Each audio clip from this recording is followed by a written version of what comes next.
খোরাসানের ভবিষ্যৎবাণী রাসূল করেছেন, শামের ভবিষ্যৎবাণী রাসূল করেছেন।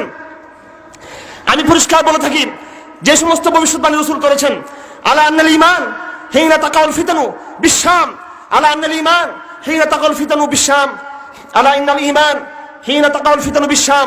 রাসূল বলেছেন, সাবধান, শেষ জমানায় যখন বিগ্রহ হবে, যুদ্ধ বাজবে, ফিতনা সৃষ্টি হবে, ঈমান যদি খুঁজে পেতে চাও, ওই শামে তোমরা ঈমান খুঁজে পাবে, ওই শামে তোমরা ঈমান পাবে, ওই শামে তোমরা ঈমান পাবে।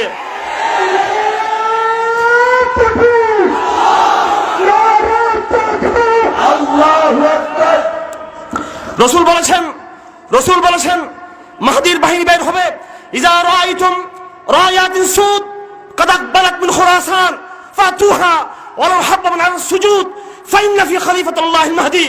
হে আমার উম্মতরা, যখন দেখবে খুরাসানের পর্বত থেকে, হিন্দু কুশের পাহাড় থেকে কালো পতাকাধারী, লা ইলাহা ইল্লাল্লাহর পতাকাধারী বাহিনী যখন বের হয়েছে, তোমরা পাহাড়ে পর্বতে বরফের উপর তোমরা হামাগুড়ি খেয়ে ওই কাফেলার সাথে তোমরা ঐক্যবদ্ধ হও, কাফেলাবদ্ধ হও, কাতারবদ্ধ হও। এটা মাহদীর কাফেলা, খুরাসান মাহদীর জমিন, খুরাসান ঈসার জমিন।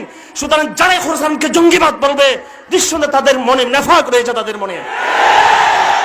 আমার ভাইরা, রাসূল বলেছেন, ইসাবাতানি মিন উম্মতি মাগফুর, আমার উম্মতের দুই দলকে আল্লাহ ক্ষমা করবেন। ইসাবাতুন তাকুনু মা ঈসা ইবনে মারইয়াম, একটি দল হবে যারা ঈসা ইবনে মারইয়ামের সাথে যারা যুদ্ধ করবে দাজ্জালের বিরুদ্ধে, আরেকটি দল হবে যারা হিন্দুস্তানের লড়াই করবে। আফসোস, তথাকথিত কিছু মাতখালি সৌদি আরবের পেট্রোডলারের টাকা খেয়ে যারা এই দেশে তথাকথিত সহিহ হাদিসের বিজনেস করতেছেন, সৌদি আরবের টাকা নিয়ে সহিহ হাদিসের কথা বলেন, ইমাম বুখারীর চেতনা নিয়ে সমস্যা নাই, সহিহ হাদিসের কথা বলেন, আহমদ ইবনে হাম্বলের চেতনা নিয়ে তোমাদেরকে স্যালুট করি, সম্মান করি, শ্রদ্ধা করি।